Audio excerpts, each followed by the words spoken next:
ꯃꯌꯥꯝ ꯄꯨꯝꯅꯃꯛꯄꯨ ꯇꯔꯥꯝꯅ ꯅꯣꯛꯆꯔꯤ CSIR North East Institute of Science and Technology ꯂꯝꯐꯦꯟꯄꯥꯠꯀꯤ ꯗꯥꯛꯇꯔ ꯍꯨꯏꯗ꯭ꯔꯣꯝ ꯕꯤꯔ ꯀꯨꯃꯥꯔꯅ ꯏꯕ ꯍꯤꯗꯥꯛ ꯀꯥꯟꯅꯔꯕ ꯄꯥꯝꯕꯤꯁꯤꯡ ꯈꯣꯡꯗ꯭ꯔꯨꯝ ꯍꯥꯏꯕ ꯍꯤꯔꯝ ꯑꯁꯤꯗ ꯄꯥꯎꯗꯝ ꯑꯃ ꯇꯥꯃꯤꯟꯅꯁꯤ꯫ ꯈꯣꯡꯗ꯭ꯔꯨꯝ ꯄꯥꯝꯕꯤꯒ ꯁꯥꯒꯩ ꯇꯤꯟꯅꯗꯕ ꯑꯗꯨꯕꯨ ꯃꯃꯤꯡꯗꯤ ꯎ ꯈꯣꯡꯗ꯭ꯔꯨꯝ ꯍꯥꯏꯅ ꯈꯪꯅꯕ ꯎ ꯄꯥꯝꯕꯤ ꯑꯁꯤꯗ ꯍꯤꯗꯥꯛꯀꯤ ꯑꯣꯏꯕ ꯊꯣꯏꯗꯣꯛꯄ ꯃꯒꯨꯟꯁꯤꯡ ꯌꯥꯎꯏ꯫ ꯎ ꯈꯣꯡꯗ꯭ꯔꯨꯝ ꯄꯥꯝꯕꯤ ꯑꯁꯤ ꯏꯪꯂꯤꯁꯇ ꯁꯣꯁꯦꯁ ꯇ꯭ꯔꯤ ꯅꯠꯇ꯭ꯔꯒ ꯀꯃꯟ ꯁꯣꯁꯦꯁ ꯇ꯭ꯔꯤ ꯅꯠꯇ꯭ꯔꯒ ꯀꯨꯀꯨꯝꯕꯔ ꯇ꯭ꯔꯤ, ꯍꯤꯟꯗꯤꯗ ꯕꯥꯂꯝ ꯈꯤꯔꯥ ꯅꯠꯇ꯭ꯔꯒ ꯖꯥꯔ ꯐꯅꯨꯁ, साइंटिफिक नत्रगा बोटानिकल के ममिंगदा काइगेलिया पिनाता नत्रगा काइगेलिया अफ्रीकाना नत्रगना काइगेलिया इथियोपिका नत्रगा क्रेसेंसिया पिनाता नत्रगा टेकोमा अफ्रीकाना नत्रगा बिग्नोनिया अफ्रीकाना हाइना कवी अमसुंग बिग्नोनिया सी सागै की मनुंग चल्ली पाउदम सिंगी मतुंग इन बिग्नोनिया सी सागै की मनुंगदा जेनेरा सामतरा अमसुंग स्पीसीज सनिपान लुमले सागै इसे सनबा तो मरुइबा पाम्बी खरदी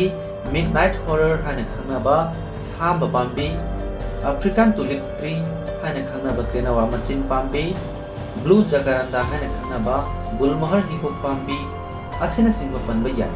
काइगेलिया हाइबा जीन्स असिगी मनुंगदा पिनाता नत्रगा अफ्रीकाना हाइरिबा स्पीसीज अमा खक्तनी लेनिबसी। उ खोंद्रुम पाम्बी असिगी ममिंग असी इंग्लिशता कुकुम्बर ट्री हाइना कौनबगी मरमदी पाम्बी असिगी मही असी हेक येंबदा थबी की मवोंग मानबा अदुगा असौबा पाम्बी दा यानथदुना पानबदगी थोनखिबनी। पाम्बी असिगी मही अदु खोंद्रुम गी मवोंग यामना मानबा अदुगा उ पाम्बी दा पानबदगी उ खोंद्रुम पाम्बी हाइना अखोइना कौनबनी। पाउदम सिंगी मतुंग इना उ खोंद्रुम पाम्बी असी खा अमसुंग नोंपोक थंबा अफ्रीका गी लमदम सिंदगी होरखिबनी।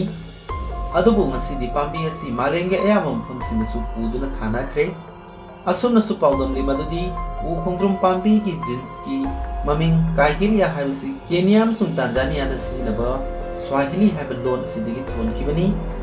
उ खोंद्रुम पाम्बी असी फुट 50 फाउबा वांगी सब युंगना हौबा अदुगा मसा मरेंग लोंदुना मना यामना पुंबा उ पाम्बी इसिंग मनिलगी चांग वांगना लैबा मफमसिंगदा हौरबदी पाम्बी असी एवरग्रीन हाइबदी मतम पुनमक्ता संगदुना त लै अदुबु यामना कंगवा मफमदा हौरबदी मनादु केंगली।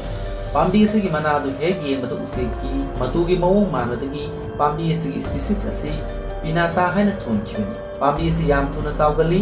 पाम्बी असिगी लैसिंग अदु तुलिप मवोंगदा गांसन गांगी लोइनाना असांग थौरी मानबा मखोक अमदा यानथदुना ऑगस्ट थादगी नवेंबर था फाउगी मनुंगदा लै साली अमसुंग मतुंग तारक थासिंदा फुट 3 फाउबा सांगबा अदुगा केजी 16 लुंबा महैसिंग पाली। महेदु उगुमना कल्ली पाम्बी असिगी लाबम सुन अमोंगी कयासिंग हक्तिनबा पोलाइनेशन असी सेक्पीना अयाम तौरबसु उसेक अमसुंग हयिंग खोनसु अदुमक तौई। उ खोंद्रुमगी महै अमुनबा अदु सा मखल कया मरोइना योंग, सामु, जिराफ, हिपोपोटामस अमसुंग साबौना यामना पामना चाइ अमसुंग मखोइगी मथि फैदोकपदा यारokpa मरुसिंग अदुदगी यामना लाइना चारा संदोकपा ngami। उ खोंद्रुमगी मरुसिंग अदु तेनवाना हुतुना चाबगी पाउदमसु लै। उ खोंद्रुम पाम्बी की मना असी सामुनी यामना पामना चाइ। उ खोंद्रुम गे अहिंगबा महै असी मियोइबना चाबदा हु सेनबा ओइना लौनै अदुबु ngौरगा नत्रगा थोंदोक्लबदी हु अदु मांखि हाइबगी पाउदमसु लै। महै अहिंगबा अदु मसेत अमा चारुरबदी खोंग हामथहनबगी ओइथोकबसिंग लै हाइबगी अकीबा लै। मयाइ थंबा केनियागी लमदमसिंगदा लैबा किकुयु मियोइसिंगना मुरातिना अदुगा काम्बा मियोइसिंगना कालुबु हाइना कौनबा यु मखल असी सेमबदा उ खोंद्रुम पाम्बीगी अकंग महै अदु यान मरोइबा मसल अमोइना सिनबगी पाउदमसिंग लै।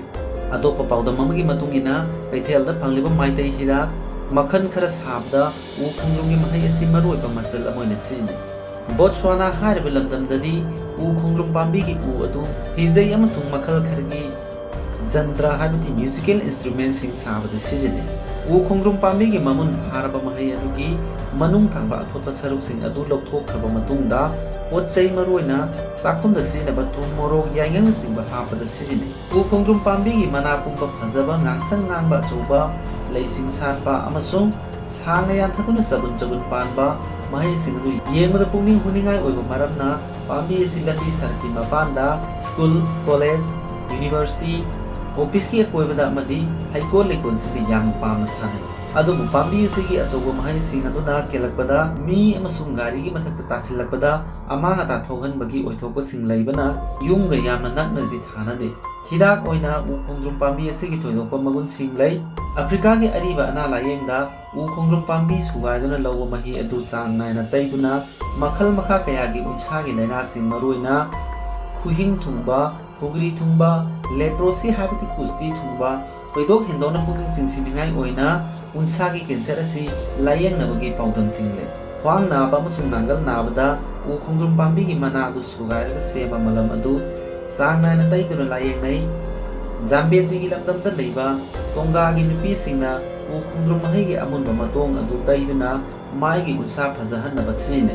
Paudam amagi matong ina u khongdrum gi mahi asi pijabada nupa nupi gi phambi phagana mangami haina susijinai. U khongdrum pambi asi khong haptaba laikoi thungba malaria ising pukchatpa arum laihau tauba amasung yasipadasु yamna kuiro matamdagi layengda sinarapagi paudam sing lei. Aroibda mayam punong po amongan thagachari.